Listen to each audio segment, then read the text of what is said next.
वीतराग भय क्रोध मन्मया माम उपासता बहवो ज्ञान तपसा पूता मद्भाव मांगता।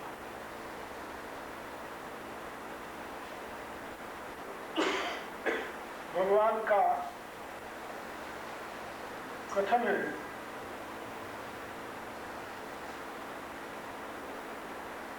मेरे आश्रित होकर, मेरे में मन लगाकर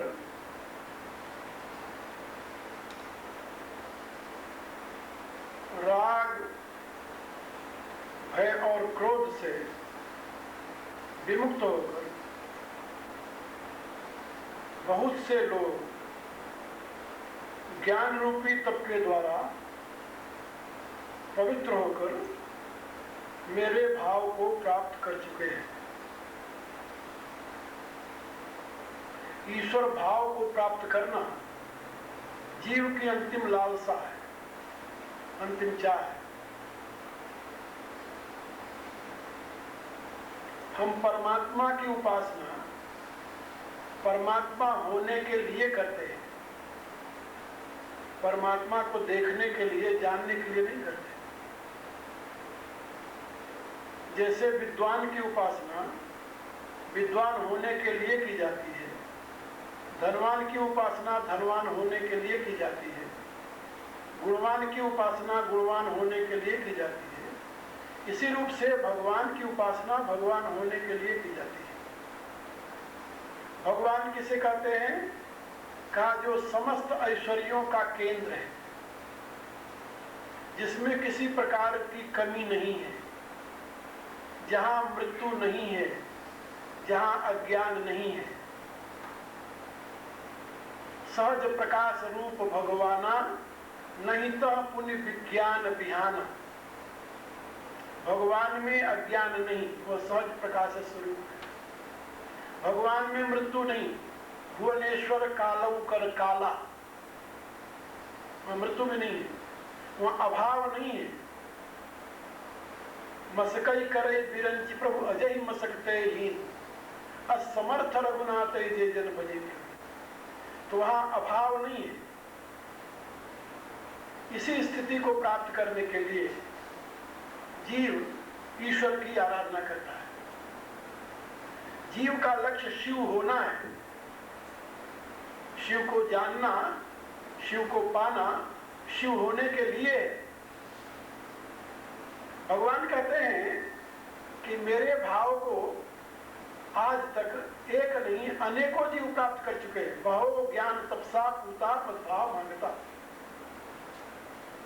कहा भगवत भाव को प्राप्त करने में बाधा क्या है? कहा दोष, मैलिस, जिसे अंग्रेजी में कहते हैं स्टैंड, मैलिस। फिर इसको कैसे दूर किया जाए? कहा ज्ञान से। ज्ञान ही एकमात्र साधन है जिससे मल दूर होता है, मैलिस दूर होता है, और कोई दूसरा उपाय नहीं है। क्योंकि ये जितने मल हैं, इच्छा, द्वेष, सुखम, दुखम, संघात, चेतना, धृति, ये जो विकार हैं इनको मल कहा जाता है। तो जितने विकार हैं ये विकार चित्त में है, और ज्ञान के द्वारा ये ज्ञात हो जाता है कि हम चित्त नहीं हैं, हम चित्त के दृष्टा हैं। हम चित्त नहीं हैं, हम चेतन हैं। हम शरीर नहीं, मन नहीं, बुद्धियां नहीं। रोज आप लोग प्रार्थना में कहते हो तू तन नहीं, तू मन नहीं, ना इंद्रियां चित्त बुद्धि है।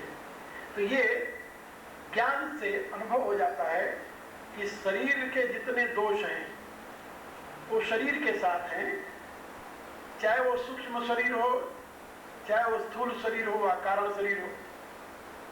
तो ये स्थूल शरीर है, इसके दोष इसके साथ।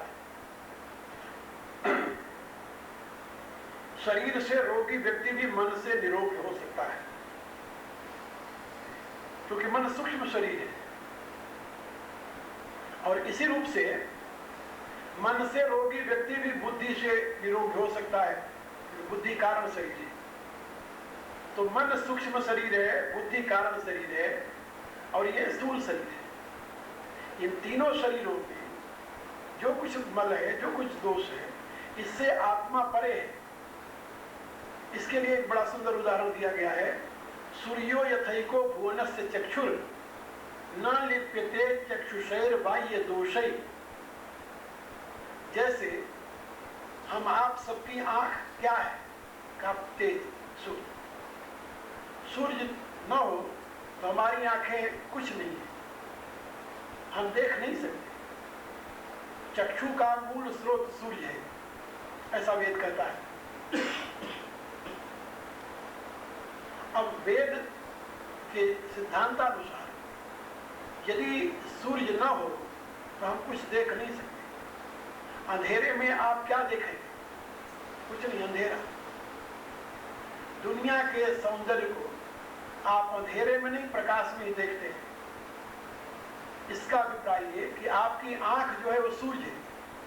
उपस्थिति में, उसके अनुपस्थिति में आपकी आंख नहीं के बराबर है, होते हुए भी नहीं। तो सूर्यो यथैको भुवनस्य चक्षु, और आपकी नहीं, एक कीड़ी से लेकर के अक्षरवंता कर्मवंतस का, जहां से आंख वाले जीव का जन्म होता है, ऐसे आप समझें, वहां से लेकर के और सहस्राक्ष इंद्र तक, जहां तक नेत्र का विषय, वो सब सूर्य से प्रकाशित होता है। अब इससे आप लोग ये समझ जाएंगे कि जैसे दुनिया का नेत्र होते हुए भी सूर्य, लेकिन नेत्र में पीलिया हो जाए तो सूर्य को पीलिया नहीं होती। पीलिया जानते हैं? पीलिया जॉन्डिस जिसे कहते हैं अंग्रेजी में। यदि नेत्र में जॉन्डिस हो जाए तो सूर्य को जॉन्डिस हो जाएगी क्या? सूर्य को जॉन्डिस नहीं हो जाता। इसी रूप से यदि शरीर को, बुद्धि को, मन को कोई दोष लग जाए तो आत्मा को कोई दोष लगने वाला नहीं है। आत्मा तो सूर्य के समान प्रकाश प्रदान करने वाला है, ऐसा वेद कहता है। तो इससे आप लोग समझ गए होंगे, ये ज्ञान के द्वारा ही आपको पता लगेगा कि ये दोष हमारे में नहीं है। और जहां उन दोष के साधनों से आपने अपना संबंध विच्छेद किया, वहीं पर आप निर्दोष हो गए। कल मैंने एक बात बताई थी ना कि सूर्य की तरफ जब तक पीठ किए है, छाया आगे है, और जहां सूर्य की तरफ मुंह हुआ वहां छाया पीछे हो जाएगी। उसमें कोई देर नहीं लगेगी।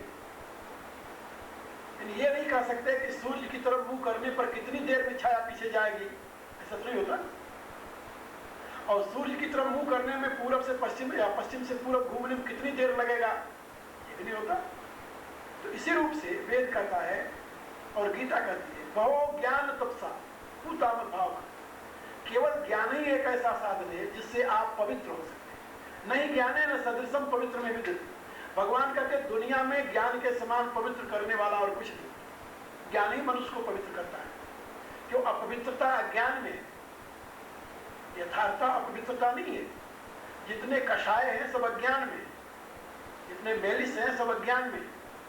इसलिए भगवान कहते हैं बहु ज्ञान तपसा पूताम भावमान।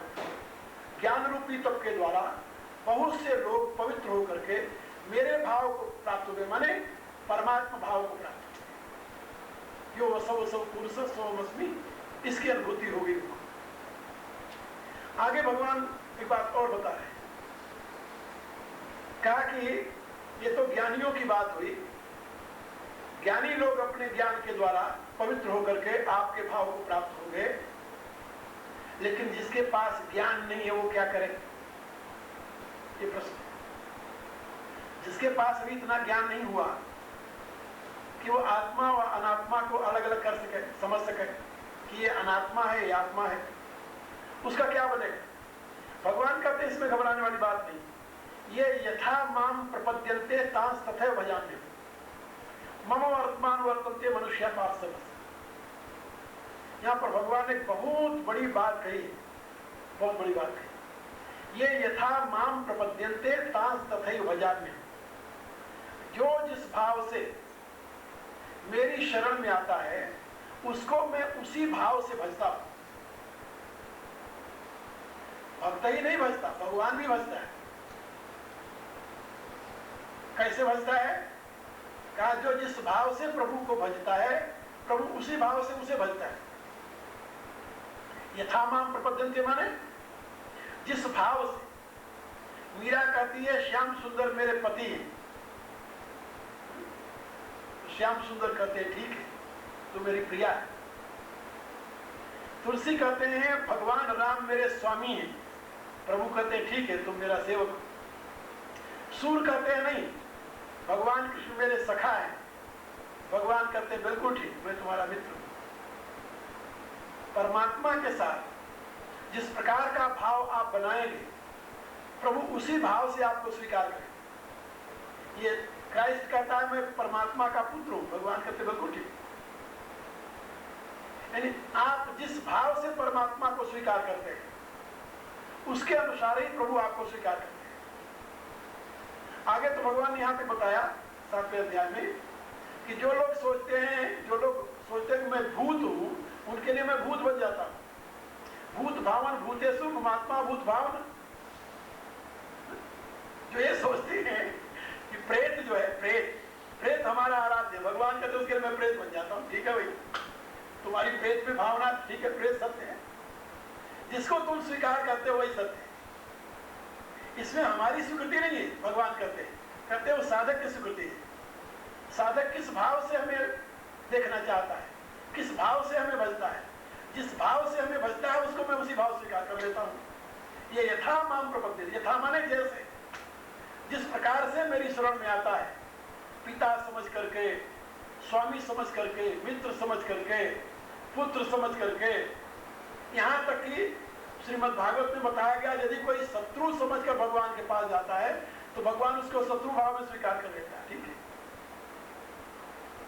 रामायण में एक बड़ा सुंदर प्रसंग है। जिस समय खरदूषण का वध हो गया और सुपर्णखा रावण के पास जाकर अपनी दुर्दशा का वर्णन करते हुए उससे कहा कि हमारी नाक कान काट ली अयोध्या के 2 राजकुमार। तो रावण ने कहा कि तुम खरदूषण के पास क्यों नहीं चली गई, हमारी सेना और सेनापति वहां रहते हैं। तो कहा कि मैं तो उनके पास गई थी, खरदूषण सुन लगे पुकारा गुहारा, छनमा सकल कटक उन मारा। कहा खरदूषण हमारी गुहार में गए थे लेकिन उन्होंने तो क्षण मात्र में उनको संहार कर दिया। जब रावण को पता चला कि खरदूषण का वध हो गया तो वो सोचने लगा, कहा अच्छा कोई बात नहीं, घबराओ नहीं। बहुत प्रकार से उसे समझाया, घबराओ नहीं तो ठीक है। लेकिन आ गया अंदर अपने कमरे में और विचार करने लगा कि खरदूषण मौसम बलवंता। खरदूषण कोई सामान्य योद्धा नहीं थे, वो उतने बलवान थे जितना मैं हूं। इसलिए खरदूषण को कोई सामान्य व्यक्ति नहीं मार सकता। जिन्हें को मारे बिनु भगवंता, भगवान के बिना खरदूषण को कौन मार सकता है, कोई नहीं मार सकता। खरदूषण मौसम बलवंता, तिनई को मारई बिनु भगवंता। बिना भगवान के खरदूषण का वध कोई नहीं कर सकता। इसलिए सुररंजन भंजन मही भारा, जो जगदीश लीन अवतारा। तो मैं जाई पैरह ठिकरहूं, प्रभु सर प्राण तजे भवतरहूं। निश्चय करता है देवताओं की रक्षा के लिए, असुरों के नाश के लिए यदि भगवान ने अवतार ले लिया है तो अब मैं जाकर उनसे शत्रुता करूंगा। तो मैं जाई पैरह ठिकरहूं, जबरदस्ती शत्रुता करूंगा उनसे। जबरदस्ती किया, जाकर सीता को हरण लिया, हरण करके लिया, जबरदस्ती शत्रुता की। तो उसने निश्चय किया कि मैं जाकर जबरदस्ती शत्रुता करूंगा। किस लिए? का प्रभु सर प्राण तजे भवतरहूं, प्रभु के बाणों से अपने प्राण को त्याग करके संसार सागर से पार हो जाऊंगा। एक मन ने उससे कहा कि भले आदमी भक्ति कर ले, शत्रुता क्यों कर रहा है? भक्ति कर ले, शत्रुता क्यों कर रहा है?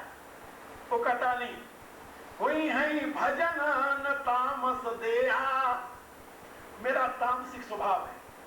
तामसिक स्वभाव से भक्ति नहीं हो सकती, प्रेम नहीं हो सकता, बैर हो सकता है। तो मन क्रम वचन मंत्र दृढ़ ये निश्चय कर लिया, मन से, वचन से, कर्म से।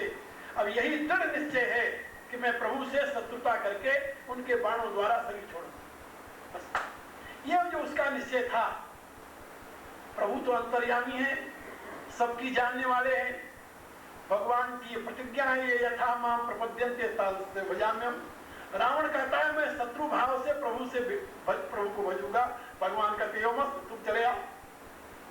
अब शत्रु भाव से भगवान से संबंध स्थापित किया रावण ने। अब क्या किया उसने? सबसे पहले तो उसने माया का मृग बनाकर राम के सामने ले गया। माया का मृग, मारीच से कहा कि तुम माया का मृग बन जाओ और मेरे साथ चलो। भगवान ने कहा ठीक है भाई, ये यथा माम प्रपद्यन्ते तस्य भजाम्यहम्। यदि तू असली मृग लेकर आता फिर तुम्हें असली सीता दे देता, लेकिन तू माया का मृग लेकर आ रहा ना। तो जब रावण माया का मृग लेकर चला राम के पास, तो राम ने भी वहां पर अपनी असली सीता तो अपने अंतर लीन कर ली।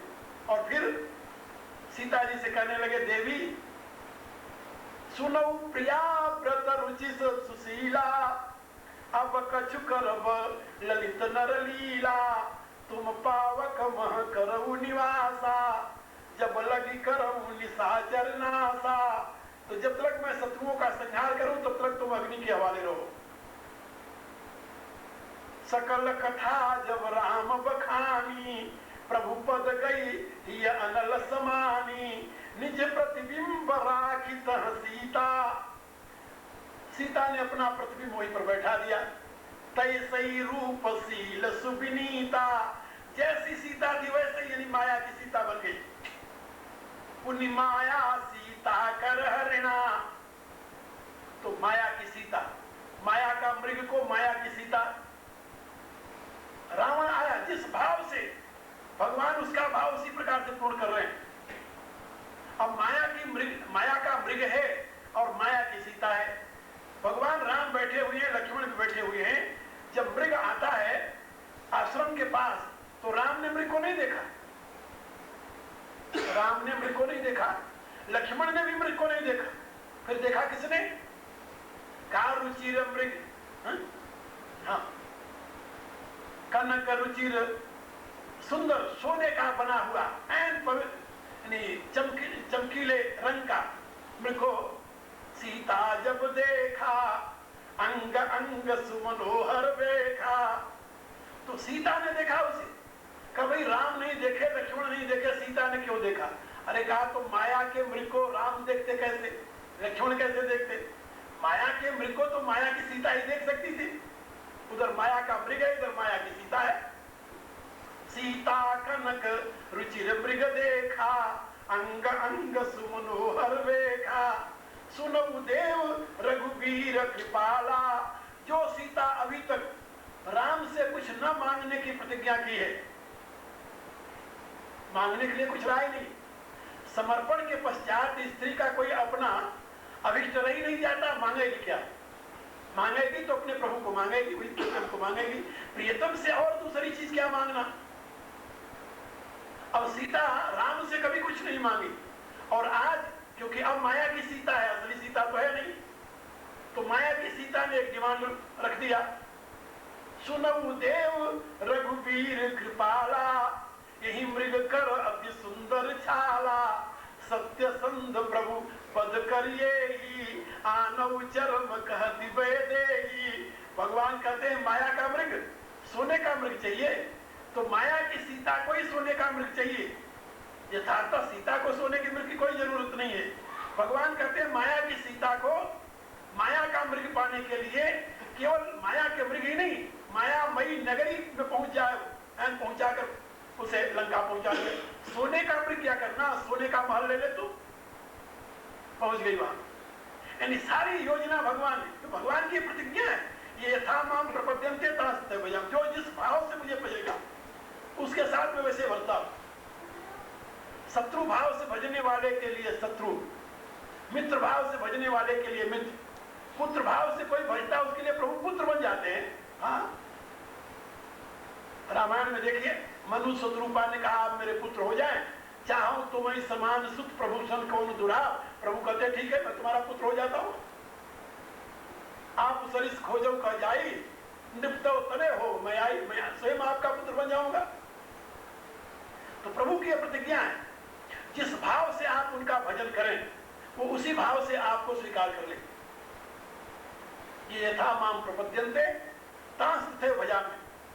प्रभु कहते हैं जो जिस प्रकार से मेरा भजन करता है, मेरी शरण में आता है, प्रपद्यन्ते माने मेरी शरण में आता है, जिस भावना को लेकर मेरे पास आता है उसके मैं उसी भावना से सम्मान करता हूं, उसी भावना से उसको मैं भजता हूं।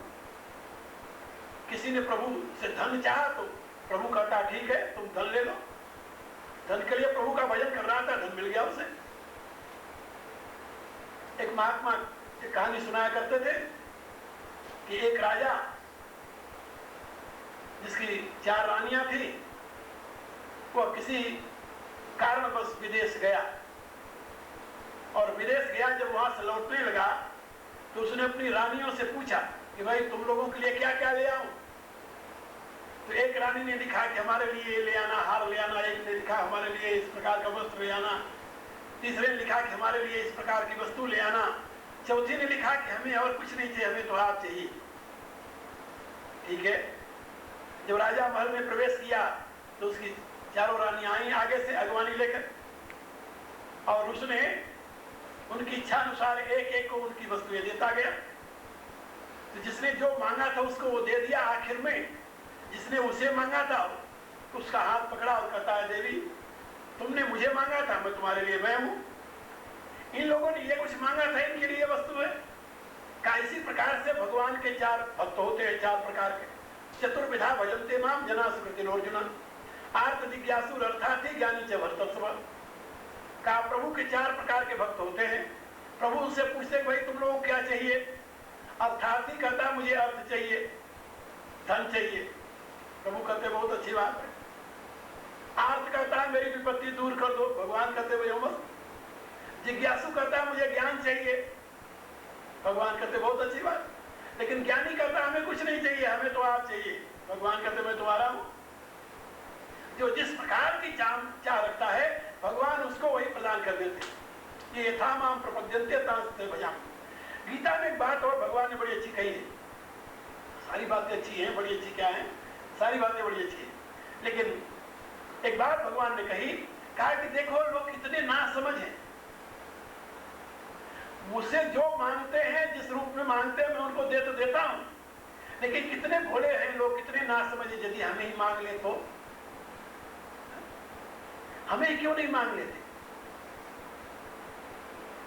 यानी आप जरा सोचिए, यदि प्रभु ही आपके हो जाए तो क्या नहीं मिलेगा आपको। फिर आप अज्ञानी रह जाएंगे क्या, आप दरिद्री रह जाएंगे क्या, आप दुखी रह जाएंगे क्या। लेकिन नहीं, मनुष्य को इतना पेशेंस, जैसे अंग्रेजी में कहते हैं, इतना धीरज नहीं है कि प्रभु मिल जाएंगे तो सब कुछ हो जाएगा। इतना संतोष नहीं हो तो कहता है हमारा ये काम हो जाए बस, हे भगवान और कुछ नहीं, हमें ये काम मिल जाए बस, इतना हो जाए बस, और कुछ नहीं चाहिए हमें। भगवान कहते अच्छा भाई ये यथा माम प्रपद्यन्ते तांस्ते भजामि। भगवान कहते जो जिस भाव से मेरे को भजता है, चाहता है, मेरी शरण में आता है, उसको उसी भाव से मैं भजता। क्योंकि आगे भगवान ने एक बात खास कही, मम वर्तमान वर्तन्ते मनुष्या पार्थ सर्वसा। हे पार्थ, मनुष्या सर्वसा मनुष्या मम वर्तमान वर्तन्ते। बहुत बड़ी बात है। इसका अर्थ जानते क्या होता है। मनुष्य चारों तरफ से मेरे ही रास्ते पर आ रहा है, चल रहा है।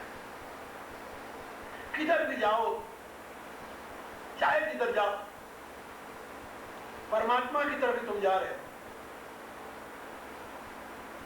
जो लोग कहते हैं कि भाई सही रास्ते पर चलो, गलत रास्ते पर जाओगे तो भगवान नहीं मिलेगा।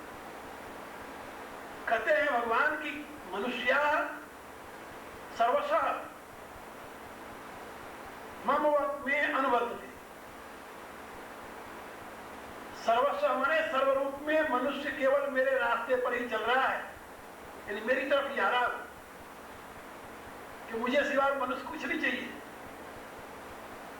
धन के रूप में कौन है? कहते हैं मेरी विभूति, तो मेरी विभूति है। ऐश्वर्य क्या है? परमात्मा की विभूति। सुख क्या है? परमात्मा की विभूति। अमृत क्या है? परमात्मा की विभूति। निर्भयता क्या है? परमात्मा की विभूति। यही तो चाह रहे हो, इसी के लिए तो रातों दिन मर रहे हो, काम में लगे हुए हो। आखिर गंभीरता से विचार करो तो आपके जीवन का एकमात्र लक्ष्य परमात्मा है और कुछ नहीं है। जो कुछ कर रहा है आदमी, जहां भी कर रहा है वो परमात्मा के लिए कर रहा है, लेकिन वो भूल में है, इसलिए जानता नहीं। उसको इतना याद नहीं को परमात्मा के लिए कर रहा, परमात्मा के लिए। भगवान कहते हैं मम वर्तमान वर्तन्ते मनुष्य पार्थ सर्वत्र। सर्वस्व मनुष्य, हे पार्थ, सर्वस्व मनुष्य मम वक्त में अनुवर्तते। सर्वत्र सर्वरूप में जहां भी कहीं मनुष्य है, जिधर भी जा रहा, मेरे रास्ते पर ही चल रहा, मेरी तरफ जा रहा, मेरे रास्ते के सिवा, मेरे मार्ग के सिवा कहीं नहीं जा रहा, लेकिन उसे पता नहीं है मैं प्रभु की तरफ जा रहा हूं। बस इतना दुख हुआ। यदि उसे बोध हो जाए कि मैं परमात्मा की तरफ ही जा रहा हूं, किसी भी प्रकार की चाहे जो है परमात्मा को ही मांग रहा हूं। अच्छा, धन चाहिए, कैसा धन चाहिए? ऐसा धन चाहिए जो किसी के पास न हो। जो सबके पास है वही धन चाहिए? बोले नहीं, वो तो बराबर ही हो जाए। उससे ज्यादा, जो सबके पास है उससे ज्यादा। अच्छा, कितने दिन के लिए चाहिए? अरे नहीं, कितने दिन वाली बात न करो, हमेशा के लिए। अच्छा, हमेशा के लिए कितने जन्मों के लिए चाहिए? ना, हमेशा के लिए। हमेशा के लिए सबसे ज्यादा धन। अरे भले आदमी, हमेशा के लिए सबसे ज्यादा धन माने क्या होता है? परमात्मा, जो इटर्नल है, जो इम्पेरिशेबल है, वो कौन है? परमात्मा के सिवा कोई हो ही नहीं सकता हो। दुनिया में तो और कोई इम्पेरिशेबल है ही नहीं, सब पेरिशेबल है, सब नाशवान है, सब इटर्नल नहीं है, सब चेंजेबल है। तुम 10 वर्ष के लिए, 20 वर्ष के लिए, 30 वर्ष के लिए धनवान बनना चाहते हो क्या? नहीं, हमेशा के लिए। अच्छा, इस जीवन भर के लिए धनवान बनना चाहते हो क्या? अगले जीवन में दरिद्रता मिले? बोले ना, ऐसा नहीं। धन चाहिए इसी जीवन भर के लिए नहीं, हर एक जीवन में। कभी दरिद्रता नहीं चाहिए, कभी दरिद्रता नहीं चाहिए तो परमात्मा ही ऐसा हो सकता है जो कभी दरिद्र नहीं हो सकता। इसी प्रकार निरोगता चाहिए। अच्छा, इसी जन्म के लिए निरोगता चाहिए, आने वाले हर जन्म के लिए। अच्छा, ये जीवन तुम्हारा बहुत स्वस्थ रहेगा, लेकिन अगले जीवन में तुम सारा जीवन रोगी रहोगे। अभी अगला जीवन मिला नहीं है, तभी उसका हृदय कहां जाएगा? कहता नहीं, ऐसा नहीं चाहिए। अगले जन्म में रोग रहित होने के लिए, अगले जन्म में धनी होने के लिए कई संप्रदाय ऐसे जो अभी से पैसे जमा करा देते हैं, मालूम है? हाँ, कई संप्रदाय से। एक बोरा संप्रदाय होता है इस्लाम में, मुसलमानों में, इस्माइली जिसे कहते हैं, आप लोग जानते होंगे। बोरा संप्रदाय है, उसमें आज भी जो ख्वाजा होता है उनका मुख्य, जो उसके यहाँ आज भी वो पैसा जमा करा करके अगले जन्म के लिए रिजर्वेशन लेते हैं। आज भी ये पता है कितने कमरों का मकान चाहिए हेवन में, जन्नत में, किस किस प्रकार की सामग्री चाहिए जन्नत में। ये स्त्री जो है यही वहां चाहिए कि दूसरी चाहिए वहां, इससे अच्छी चाहिए किससे, सारी की सारी व्यवस्था वहां है। अभी से रिजर्वेशन हो जाता है और उसके लिए पैसा ही भरना पड़ता है। हाँ, बाद में यही भरना पड़ता है। आज भी यह प्रचलित है। ऐसे कैथोलिक संप्रदाय में कई ऐसे ब्रांचेज हैं जहां आज भी यह प्रचलित है। यानी मनुष्य केवल इसी जीवन में सुख नहीं चाहता, इसके आगे की भी उससे चिंता होती है। कब आगे की चिंता शुरू होती जानते हो? 50 के बाद। 50 से पहले नहीं होती। जो 50 के अंदर